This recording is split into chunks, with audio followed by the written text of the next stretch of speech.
Hello दोस्तों, good morning. स्वागत है आपका हमारे YouTube channel mission competition classes Kanpur के अंतर्गत। और आज हम बात करने वाले हैं वीएसटीसी के संबंध में। और वीएसटीसी की ऑफिशियल आंसर की 5 जून को डाल दी गई मित्रों।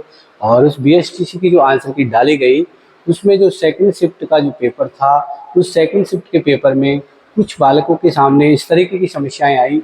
बालकों ने मेरे को कॉल करके बोला कि सर देखिए, जो आंसर की डली है उसमें सीधे सीधे जो प्रश्न बिल्कुल ही एक तरीके से ये कह सकते हैं कि उनका तो कोई भी एक तरीके से नॉर्मल पढ़ने वाला व्यक्ति भी उसका आंसर लगा सकता है, ऐसे क्वेश्चनों का आंसर भी जो संस्था गलत डाल रही है। तो थोड़ा सा ये संस्था को या संस्था में जो भी आंसर की लगाने वाले वेल एजुकेटेड पर्सन जो लोग हैं उनको इस तरीके की चीज़ें शोभा नहीं देती है। उनको थोड़ा ध्यान रखना चाहिए था, क्योंकि इससे होता क्या है कि जब इस प्रकार के प्रश्न गलत होते हैं, जैसे एक प्रश्न था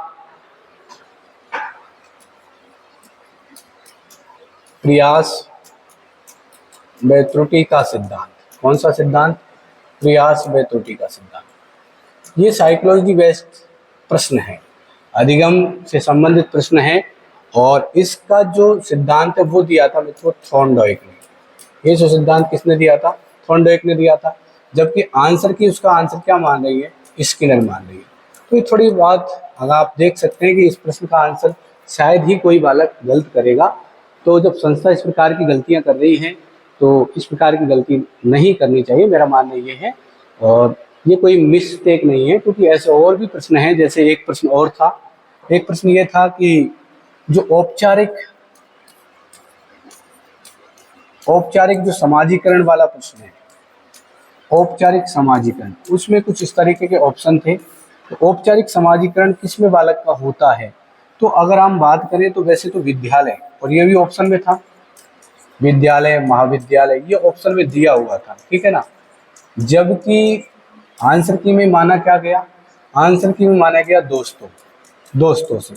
तो आप सभी जानते हैं कि ये जो दोस्तों से जिस प्रकार की शिक्षा मिलती है हमें समाज से या फिर परिवार से, तो उस शिक्षा को हम औपचारिक में नहीं रखते, इसको रखते हैं अनौपचारिक में। तो ये जो प्रश्न है, तो ये भी एक तरीके से देखा जाए तो जो आंसर की लगाई गई है उसमें गलत माना गया। इस प्रकार से लगभग अगर देखें तो 5-7 क्वेश्चन ऐसे हैं, लगभग 5 से 7 क्वेश्चन ऐसे हैं जिनकी कहीं ना कहीं आंसर की में उनको गलत तरीके से उनकी आंसर की लगाई गई है।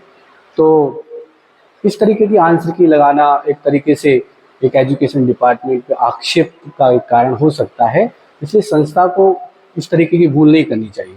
चलो ठीक है, इस तरीके की भूल हो भी गई है तो उसमें जब बालकों के द्वारा आपत्ति लगाई जाए तो उस आपत्ति के आधार पर उन प्रश्नों को ठीक ढंग से देखा जाए और उनका सॉल्यूशन किया जाए, जिससे कि बालकों की भावनाएं आहत ना हो। इस प्रकार की जो गलतियां हैं, ठीक है, कोई करना नहीं चाहता मगर हो जाती हैं, वो अलग बात है, फिर भी ध्यान रखना चाहिए था। तो मेरा मानना यह है कि बालकों से मैं यही कहना चाहूँगा, आपको निराश होने की बिल्कुल ज़रूरत नहीं है, ठीक है। क्योंकि जैसे ही आपत्ति लगाई जाएंगी तो सरकार के द्वारा या फिर जिस संस्था के द्वारा पेपर कंडक्ट कराया गया, यानी कि जो वर्धमान महावीर यूनिवर्सिटी है उसके द्वारा कराया गया शायद, तो वहाँ भी बहुत अच्छे एक तरीके से वेल एजुकेटेड पर्सन लोग बैठे हैं। तो वो ठीक ढंग से देखेंगे और फिर उनमें सुधार करेंगे। और जो फाइनल आंसर की आएगी मित्रों, उसमें मेरा मानना ये है कि आपकी जो इस तरीके की जो गलतियाँ आंसर की में देखने को मिल रही है, इनमें सुधार होगा और आपके अंकों में भी सुधार होगा, ठीक है मित्रों। आपको घबराने की किसी प्रकार की जरूरत नहीं है। और कट ऑफ की थोड़ी सी अगर बात करें तो पिछली साल की अपेक्षा कट ऑफ अब की बार क्या रहेगी? कम रहेगी। कट ऑफ में क्या है देखो, कट ऑफ का अगर मामला देखें अपन, कट ऑफ वाला मामला अगर देखते हैं तो पिछली साल की अपेक्षा मेरा मानना यह है कि जो फर्स्ट शिफ्ट है, फर्स्ट शिफ्ट और एक सेकंड शिफ्ट, हालांकि मान के चला जा रहा है कि नॉर्मलाइजेशन किया जाएगा, क्योंकि दोनों फर्स्ट शिफ्ट और सेकंड शिफ्ट दोनों का जो लेवल था अलग अलग था। फर्स्ट शिफ्ट का पेपर थोड़ा सरल था जबकि सेकंड शिफ्ट का पेपर थोड़ा हार्ड था।